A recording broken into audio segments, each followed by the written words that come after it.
What's going on, guys? Jim Surratt, Hammer Strength and Conditioning, Stance Custom Support Systems coming at you today. Doing this without a mic. Okay, mic is currently dead, so if the audio is a little bit muted, I apologize, but I wanted to make a video. So last time we talked about squat suits. So today we're going to talk about bench shirts. So I have here, you can't really see it, I don't think, but I have a stack of bench shirts. I'm not going to do an equipment review of every single one of these shirts that I own, but we're going to talk about what a bench shirt is, how it works, and ways to manipulate it so that you get the most out of it and how to use it most efficiently. Okay? So a bench shirt is pretty simple, right? It's a polyester, essentially straight jacket. Okay? Again, we're talking mostly about single ply today, right? So we'll talk a little bit about multi-ply, but mostly single ply today since that's what I'm on. Okay? So a single ply bench shirt is pretty simple. Okay? It's like a t-shirt. Okay? So not so much like a straight jacket. A multi-ply shirt is more like a straight jacket because you got to go inside of it, right? So a single ply bench shirt is a single piece construction, okay, made of polyester. Now each company has its own sort of fabric or material when it comes to the poly. The Overkill gray line, or black line, excuse me, the Overkill black line, which is what this is a little bit thicker of material than like the Titan Katana, okay? So same concept, they're both built the same way, like they're both a double knit as compared to a weave.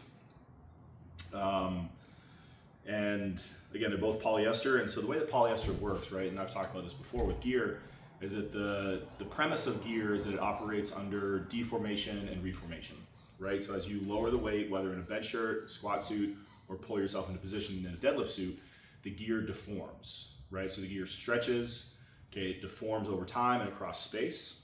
And then when you go to stand up or press, okay, whether you're squatting, deadlifting, or pressing in a bench, the gear wants to return to its natural shape, right? So polyester is not in and of itself an elastic material, right? It's very stiff, it's pretty rigid, right? So if I hold this up, it'll just stay up, right? So it's a pretty rigid construction, but under appropriate or appreciable load, the gear deforms and it stretches, and that's how gear works, right? It stores energy via potential energy. Then we go to press, like out of a shirt, it is then released as kinetic energy, okay? So most bench shirts are pretty much similar, at least with single ply. Different, I don't know if you call it technologies, but different patterns, different cuts, and different structures can affect the way a shirt fits, how it operates, and how you use it, right? So again, we're not gonna do an equipment review of every shirt that I have here, which despite liking bench the least, I have the most pieces of equipment of, okay? So every bench shirt, whether single ply or multi-ply, has a collar, okay, which is a thicker material or thicker layer of material that is sewn on top of the vest or the chest plate of the shirt, okay? So the collar up here and the chest plate down here, as well as the sleeves, especially the back side, that's where energy is stored on the way down, right? So the front side of the shirt is bar facing, meaning it's up towards the bar. You come down, that chest plate stretches and it resists the load, right? So it provides support, some stability, and resistance on the way down. And as it stores that energy, it wants to come back to its natural shape. So as you press out of it, it reforms or reconstitutes and comes back to its natural shape. Now, collar shape and collar depth can affect how a shirt operates, right? So if we look at the Overkill shirt, it's a fairly, it's not, I wouldn't call it an aggressive curve or aggressive collar. It's a thick collar, but it's not super aggressive with its scoop, right? So I have here a Titan Super Katana LCC, which stands for low cut collar. And you can see as compared to the Overkill, it's got a much more aggressive scoop on it. So the idea, or the premise, is that the lower the collar is on your chest, the more support it provides and the more energy it stores because the gear is preloaded or pre-deformed prior to taking the weight out of the rack. Now, with that, so, and the inverse is true, right? So as the collar is higher, less support, less energy storage, and less energy release. Now, the one caveat to that is that the further down you pull the collar, the further down you jack the collar, that's the colloquial term for it, or the technical term, I guess I should say. As you jack the collar down, okay, whether in multi-ply or single ply, it makes it more difficult to touch, right? Because the shirt is preloaded, the collar is preloaded, there's already tension across it, so the gear is pre-deformed, making it harder to touch, okay? So you'll see benchers often, or guys or girls who get into shirts, you'll often see them jack their collars way down, but then they need super maximal loads to get the weight to their chest. And what happens a lot of times, not all the time, but what happens sometimes, I shouldn't say all the time, what happens sometimes is that the weight required to touch is too much to press, right? It overloads or it overpowers or outweighs the amount of stored energy going into the shirt, and then the shirt can then release, and the triceps, the chest, and the delts can produce, right? So it's a fine line, jacking the collar. You have to find what works best for you based on like how you're built, right? So, you know, guys who are bigger and more barrel chested, or even females who have breasts, you know, might need to ride the collar a little bit higher, right? Because they're already stretching that gear, they're already pre-deforming that gear just by virtue of the shape of their body. Now me, I don't have a big chest, I'm not barrel chested, I'm not big and round, so I can get away with jacking the collar a little bit further than I might otherwise if I were bigger, okay? So yeah, sometimes if you jack the shirt too low, or if you jack the collar too low, it's gonna make it too hard to touch, and you're gonna dump the bar. So it's really easy to, when you jack the collar, so any bench shirt has a groove, right? So the groove is basically the bar path, or the path that the bar has to go through in order to have a successful execution of the lift, both on the way down and on the way up, right? And each shirt has a slightly different groove based on how it's built, what the collar shape is, what the collar geometry is, and how many plies it has, right?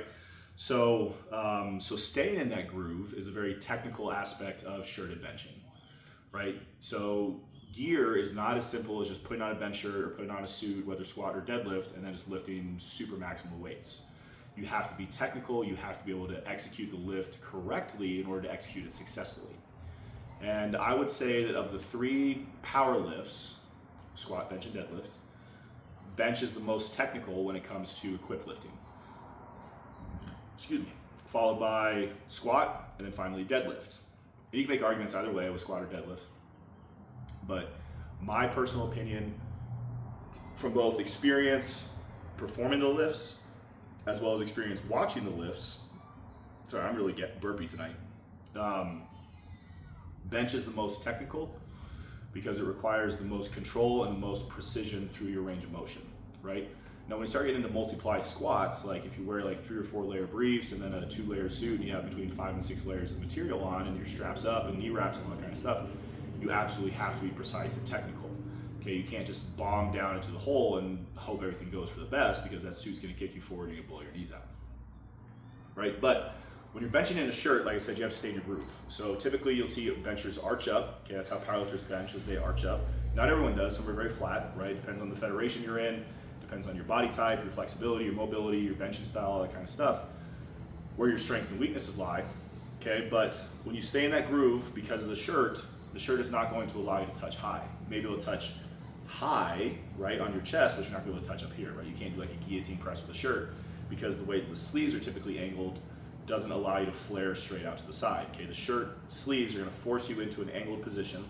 You have to come down, find the groove, pull the chest up, pull the belly up, meet the bar with your body, and typically when you touch on a bench, it's gonna be somewhere between your sternum and the top of your belly. Now what I say by the belly, it's kind of like that bubble, right? So if I don't have much of a belly, but if I push my gut out, okay, like the highest point is my belly button. I don't wanna go all the way to my belly button because I'm gonna lose it forward, right? So what I mean by that is as I come down, if I go towards my belly button, my hands are gonna drift forward, and I'm gonna dump the bar into my belly, okay? But that happens sometimes because you're trying to touch, and I'm absolutely guilty of doing that myself. So come down, chest up, belly up, pull the bar into you, and you meet the bar with your belly, meet the bar with your body, find your groove, stay in your groove, and then press out of it, right? So that's really how a bench shirt works. Now, what are some variables with the bench shirts? So we've already talked about collar geometry, okay, and collar thickness. So like the Overkill shirt has a much thicker collar than like the Titan Katana, okay? The Overkill is much stouter, okay? It's like probably 3 times the size, or at least 3 times the width, okay? And probably close to the same thickness. The Titan's a little bit thinner. So what that means is that the Titan Katana is going to be easier to touch in than the Overkill, because it has less material to resist the path of the bar, right? Less resistance, easier to touch, less support, less pop, less weight moved. Easier to touch in though. Okay, so collar geometry, chest plate width. Okay, so the width of the chest plate is important as well. So the chest plate is this piece right here between the sleeves. So like the Titan Katana, if you can see, has a very narrow chest plate. So it's only probably maybe 5 or 6 inches across, maybe a little bit less, plus or minus. And the Overkill is much larger, okay, probably 8 to 9 to 10 inches. Okay, so a tighter chest plate is going to mean less material, and it's going to require more deformation, more weight to touch. Okay, it's also going to provide more support on the way back up because that chest plate has been stretched further than it would if it were a wider chest plate. Okay, so all these things, as well as, I guess I should mention, like sleeve geometry. Okay, so if we look at the two different styles of sleeves here, so the Overkill sleeve is sewn through the inside, meaning that there's a hole cut in the chest plate, okay, and then the sleeve is pushed through, and then it's stitched on the front and on the back side. Okay, the Titan Katana is the same way, but if I look at like this Inzer Rage X, which is a very forgiving shirt, very easy to touch in, okay, the sleeves are sewn to the outside. They're also stitched on the back side, obviously, but the sleeves are attached from the front. So for me personally, just based on my experience and my opinion, a shirt that is constructed with the sleeves coming through the inside of the vest or inside of the chest is going to be more secure and more durable than something that is attached to the outside. And because of the reason for that, in my opinion, is that if it's attached on the front or on the outside of the shirt, as you deform that gear, as you come down, that seam is going to stretch out on the surface, right? So there's a ton of surface tension on that seam. Okay, so this one is double stitched on both the top and the bottom, as well as a big flat stitch, or a flat seam rather, on the inside. So there's lots of support. So I'm not trying to say that like a shirt is going to blow out just because it's stitched to the front versus through the inside. Okay, I mean, blowouts do happen. Like seams will pop, material will tear, shit happens, right? But in my opinion, having a sleeve go through the inside of the shirt, okay, is a much more secure way because the surface tension or the surface pressure going laterally across or horizontally across the material is directed more into the stitching, less into the seam itself. Okay, and again, I'm not a tailor. I'm trying to learn this stuff as I work on developing my own gear line for Stance, but I'm by no means an expert. Okay, so ways to manipulate a shirt. We've already talked about jacking the collar down, right? So in a single ply shirt, jacking the collar and then maybe torquing the sleeves are two ways to adjust the tension you're going to get out of a shirt, right? So we've talked about jacking the collar down. What I mean by torquing the sleeves is when you go to put the shirt on, you can twist the sleeves so they are pre-tensioned. It's going to be uncomfortable because it's going to bite you probably, okay? And I've never tried torquing the sleeves. I know some people have talked about it. I've seen it on message boards and forums and that kind of stuff, but I've never seen it done personally. So I don't know how it would work. But that would be the other way that you could do it in a single ply shirt. Now in a multi-ply shirt, so a single ply shirt has a closed back. Okay, that's what most federations require. Single plies, they are closed back, solid piece construction. Multi-ply shirts are open back, so they're like a straight jacket that you put on, and you have Velcro straps across the backside to secure the shirt in place.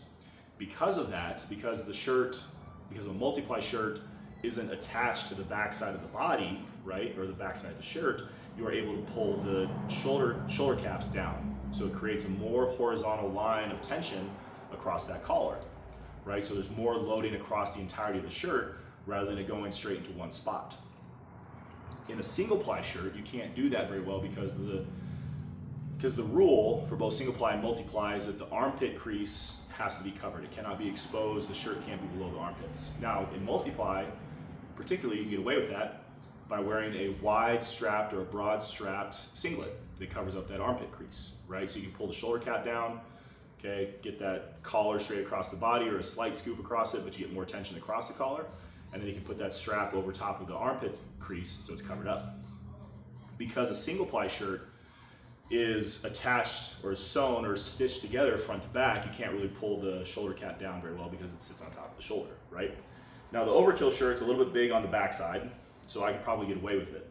But like the Rage X, the Katana, and even the LCC are pretty tight fitting, and so I wouldn't be able to get away with trying to pull the shoulder caps down. Okay? So again, bench shirts operate on the same premise as any other piece of equipment. or powerlifting equipment, deformation, reformation. Okay, as you come down, the collar loads, energy is put or pushed into the collar and into the chest plate and the sleeves across both the front where the stitching is, where the seam is, as well as the backside. And then as you press, that energy is released and provides assistance, rebound, or pop. Okay, that's what it's called in powerlifting, is pop off the chest. Okay, different shirts have different grooves, right? So like a denim shirt is going, or let's talk about carryover. Okay, let's talk about carryover. So carryover is how much assistance you get through the whole range of motion, right? So a poly shirt is going to have more carryover than a denim shirt all the way through the range of motion. That's because the gear deforms on the way down and then reforms all the way through the full range of motion. Okay, and that's by virtue of the design or the molecular nature, the construction, okay, the structure of polyester versus something like denim. So denim bench shirts were a thing back in like the late 90s, early 2000s. Inzer still makes them. Their quality has degraded significantly because of cost and profit, right? It's not uncommon to spend a couple, $300 on a denim bench shirt and have it blow out in a couple sessions, just because it's very supportive, but it doesn't have a lot of rebound and there's a lot of tension through it. Like, it deforms less. It is a more rigid material than polyester is. So in terms of rigidity and stiffness, it goes poly, denim, and then canvas, right? So that's why you see a lot of squat suits are made of canvas, because they provide a lot of support, a lot of restriction, okay, by virtue of their structure and their build as compared to the material itself, right? Provide support via resistance rather than assistance, okay? So that's why with like squat suits, you typically see poly briefs, and then some guys wear poly suits just based on preference. I personally wear a canvas suit. That's what I like to wear. That's what I've done my best in. But going back to bench shirts, so again, poly, different collar geometry, different sleeve geometry, but they all operate the same way, right? You come down, the chest plate loads, the collar loads, and then you press out of it. Okay? Excuse me.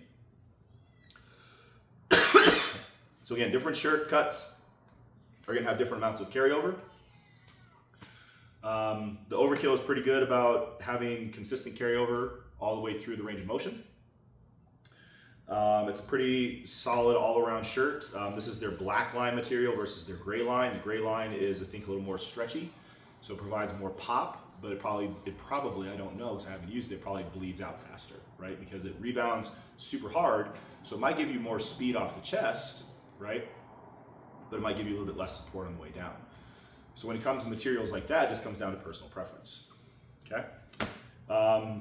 So bench shirts, like I said, single ply bench shirts are closed back. They're usually like a spandex material or like the Overkill felt material. I'm a bigger fan of the spandex than I am the felt, because the spandex is tighter and it stretches better. The Overkill shirt is just a little too big around the back, a little too big around the shoulders for me personally, even though I measured myself, which is the issue, right? But yeah, so closed backs, single piece construction. When you bench, you can wear a belt if you want to, and that'll help anchor the shirt in place. Because what happens is when you get set up on a bench, you jack the shirt down before you lay down. And then as you lay down, because you're arching up and moving around, that shirt collar is going to ride up. If you wear a belt, it's going to help anchor that shirt in place and help prevent or mitigate the likelihood of that collar creeping up. However, personally, I don't like benching with a belt because it limits how much arch I can get. And again, I'm not a big archer as it is, so I need as much as I can. It also limits how far I can expand my belly. And again, not having a big bench belly, I need all the assistance I can get. And I feel like a belt for me really takes away from the lift. Like it inhibits the lift rather than adds to it. Detracts from it rather than adds to it. But some people like it. They make bench belts that are thinner, easier to manipulate, easier to put in place. They're Velcro usually, or leather. So I think that's about it. Okay, again, no mic today, so if the audio is a little muted, I apologize. I'm trying to speak as loud as I can. If you have questions, feel free to DM me, Hammer SNC on Instagram, Stance Custom Support Systems on Instagram. Please like, comment, follow, subscribe, all that good stuff. And then finally, again, shameless self-promotion. Okay, these are the Stance Custom Support Systems wrist wraps. Okay, these will be in this week. Okay, there were some issues with the international shipping. So if you ordered a pair, I promise they're on their way. As soon as you get them, as soon as I get them, you will get them. okay? But to bench heavy, you need wrist support, right? Some guys don't wear wraps when they bench raw, okay? There are some dudes, some freaks out there who have super strong wrists, super strong grips and forearms who don't need the wraps.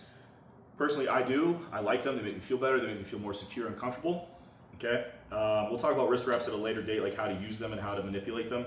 But again, Stance Custom Support wrist wraps, these are $45 shipped, so $35 plus $10 shipping. You can find them at www.hammersnc.com if you go to our store, or if you want a pair, you can just DM me at either Hammer SNC or Stance Custom Support Systems, okay? That's it. Thanks for checking in. As always, don't waste the pain.